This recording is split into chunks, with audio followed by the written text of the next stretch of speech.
ปัญหาภัยแล้งเป็นภัยธรรมชาติที่เกิดจากการขาดแคลนน้ำเป็นระยะเวลานานโดยทั่วไปเกิดขึ้นเมื่อพื้นที่ที่ไม่ได้รับน้ำอย่างสม่ำเสมอฝนตกต่ำกว่าค่าเฉลี่ยเกิดผลกระทบอย่างมากต่อการดำรงชีวิตทางเกษตรและระบบนิเวศในพื้นที่เกิดภัยพื้นที่จังหวัดสกลนครเป็นอีกหนึ่งพื้นที่ที่ประสบปัญหาภัยแล้งกลุ่มเกษตรกรในหลายอำเภอยังต้องการการแก้ไขปัญหาจากหน่วยงานที่เกี่ยวข้องจึงทำให้เกิดโครงการยกระดับผลผลิตทางการเกษตรในพื้นที่แล้งด้วยนวัตกรรมและเทคโนโลยีที่เหมาะสมกับชุมชนท้องถิ่นจังหวัดสกลนครซึ่งกรมกระทรวงการอุดมศึกษาวิทยาศาสตร์วิจัยและนวัตกรรมสำนักงานการวิจัยแห่งชาติคณะกรรมาการการอุดมศึกษาวิทยาศาสตร์วิจัยและนวัตกรรมวุฒิสภาและมหาวิทยาลัยราชภัฏสกลนครได้จัดตั้งโครงการนี้ขึ้นมาเพื่อแก้ไขปัญหาพื้นที่ประสบภัยแล้งในเขตกลุ่มเป้าหมายคืออำเภอกุสุมารและอำเภอเต่างอยจากการลงพื้นที่ของนักวิจัยที่ได้เข้าไปสอบถามปัญหาและความต้องการของชุมชนพบว่าสภาพปัญหาการทำการเกษตรของกลุ่มชุมชนได้รับผลกระทบจากปัญหาภัยแล้งทำให้พื้นที่เพาะปลูกบางพื้นที่ขาดน้ำดินเสื่อมโทรมและขาดนวัตกรรมที่จะเข้าไปช่วยในการผลิตรวมไปถึงผลผลิตของกลุ่มวิสาหกิจชุมชนบางกลุ่มบางพื้นที่ยังขายไม่ได้จึงเป็นภารกิจหลักของทีมนักวิจัยที่จะช่วยกันแก้ไขปัญหาตั้งแต่ต้นน้ำกลางน้ำและปลายน้ำโดยสุดยอดนวัตกรรมที่พัฒนาโดยนวัตกรไทย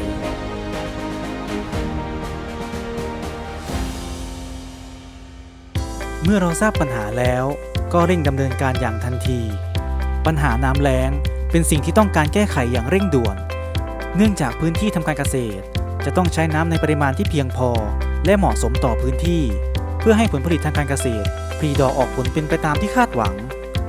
ทางทีมนักวิจัยจึงใช้หลักการธรณีฟิสิกส์ในการวิเคราะห์และได้ทำการขุดเจาะน้ำบาดาลโดยความลึก70เมตรและได้ทำการสร้างสถานีสูบน้ำโดยระบบกระจายน้ำขึ้นมาโดยใช้พลังงานเซลล์แสงอาทิตย์ในการสูบน้ำสถานีสูบน้ำแบบบาดาลจะใช้ปั๊มซัมเมอร์ในการดึงน้ำใต้ดินขึ้นไปยังบ่อพักน้ำแล้วกระจายน้ำด้วยสถานีที่2ไปสู่แปลงเกษตรของชุมชนโดยปั๊มห้อยโข่งเผาลอยท่อต่อขนาด2นิ้วช่วยให้เกษตรกรประหยัดค่าใช้จ่ายในการสูบน้ำด้วยเชื้อเพลิงเป็นอย่างดีเมื่อมีน้ำที่เพียงพอต่อการเกษตรแล้วดินก็เป็นอีกปัญหาของชุมชนทางทีมนักวิจัยเก็บเอาตัวอย่างดินและไส้เดือนมาวิเคราะห์พบว่าสภาพดินของชุมชนท้องถิ่นมีปัญหาไม่เหมาะสมที่จะเพาะปลูกพืชนอกฤดูกาลจึงจำเป็นต้องมีการปรับปรุงดินโดยการใช้ประโยชน์จากจุลินทรีย์ท้องถิ่นได้นำเชื้อจุลินทรีย์ที่บริสุทธิ์นำไปขยายผลเพื่อเพิ่มความสมดุลในระบบนิเวศของพื้นที่ทำการเกษตรจังหวัดสกลนครด้วยบริบทดินของแต่ละพื้นที่มีความแตกต่างกันในการเพาะปลูกทางทีมนักวิจัยจึงคิดค้นนวัตกรรมขึ้นมา3นวัตกรรม 1. รถไถไฟฟ้านั่งขับอเนกประสงค์ที่เหมาะสมกับพื้นที่ภัยแล้งนวัตกรรมดังกล่าวเป็นรถไถไฟฟ้านั่งขับโดยใช้แบตเตอรี่ลิเธียมฟอสเฟตในการทำงานสามารถใช้งานต่อเนื่องเฉลี่ย 3-4 ชั่วโมงต่อรอบอีกทั้งยังสามารถชาร์จไฟได้อย่างรวดเร็วภายใน1ชั่วโมง 2. เครื่องหยอดข้าวนายแห้งแบบ4แถวชนิดพ่วงรถไถเดินตามเป็นนวัตกรรมสำหรับพื้นที่กลุ่มชุมชนทำนาในพื้นที่แห้งแล้งสามารถหยอดข้าวและกลบร่องเมล็ดข้าวในคราวเดียวกัน 3. เครื่องทำความสะอาดเมล็ดข้าวเปลือกและคัดแยกข้าวกล้องสามารถทำงานแบบ 2 in 1 โดยเครื่องจะช่วยคัดแยกเศษวัชพืชหรือสิ่งเจือปนออกจากเมล็ดข้าวเปลือกได้ร้อยละ 90% ด้วยอัตราการคัดแยก 150 กิโลกรัมเมื่อเราได้นวัตกรรมในการเพาะปลูกที่สมบูรณ์แบบแล้วการส่งเสริมเกษตรปลอดภัยด้วยระบบโรงเรือนอัจฉริยะเป็นอีกหนึ่งคำตอบของนวัตกรรมที่ถูกสร้างขึ้นมาเพื่อควบคุมดินน้ำอากาศเกษตรกรสามารถนำโรงเรือนอัจฉริยะมาใช้ในระบบการเพาะปลูกพืชได้หลากหลายชนิดทั้งพืชสมุนไพรพืชสวนสามารถสร้างผลผลิตได้ทุกฤดูกาล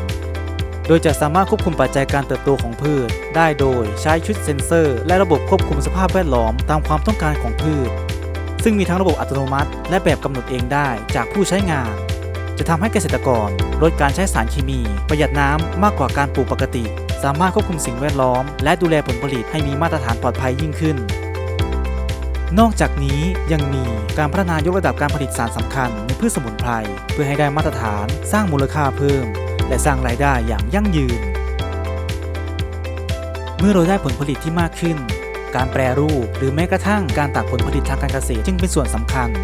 เครื่องอบอเนกประสงค์พลังงานแสงอาทิตย์แบบเคลื่อนที่ได้มีคุณสมบัติที่ช่วยลดระยะเวลาในการอบแห้งเมื่อเทียบกับการใช้แสงธรรมชาติ มีความสะอาดปลอดภัยเพราะใช้การอบในระบบปิดแถมประหยัดค่าไฟฟ้าสามารถควบคุมอุณหภูมิที่เหมาะสมใช้ได้ทั้งระบบไฟบ้าน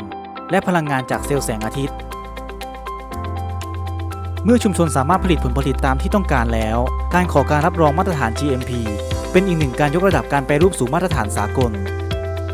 การสร้างโรงงานเคลื่อนที่แบบตัวต่อมาตรฐาน GMP จากหลัก Clean Room เพื่อใช้ในการแปรรูปผลิตภัณฑ์อาหารและสมุนไพรซึ่งสามารถทำความสะอาดป้องกันการสะสมเชื้อโรคและสิ่งสกปรกและยังเป็นพลังงานสะอาดเพราะใช้พลังงานเซลล์แสงอาทิตย์ช่วยลดค่าใช้จ่ายด้านพลังงานให้แก่ชุมชนได้